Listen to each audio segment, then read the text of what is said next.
তো hello guys, তো একটা হাজারের মোটর এসেছে নতুন। তো আমরা এখন সে মোটরটা দেখাবো আপনাদেরকে। তো সম্পূর্ণ ভিডিওটা দেখবেন, কেউ স্কিপ করবেন না। এবং আমাদের চ্যানেল নতুন হলে আমাদের চ্যানেলটিকে সাবস্ক্রাইব করুন, ফলো করুন, এবং ফেসবুক হলে তো চলুন মোটরটা দেখায়। তো দেখতে পাচ্ছেন মোটর এস এস স্পিকিং এর হাজারের মোটর। এটা একটা নতুন নতুন এসেছে, লুকটাও নতুন, তবে চাপওয়ালা মোটর। তো দেখতে পাচ্ছেন আমরা এখন ওপেনিং করে নিলাম।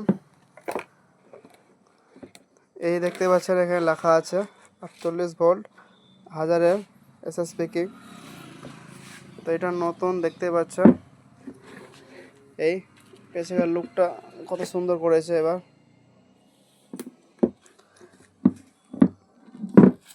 এই তো আমাদের এরকম ভিডিও পেতে হলে আমাদের চ্যানেলটিকে ফলো করুন। তো টাটা বন্ধুরা।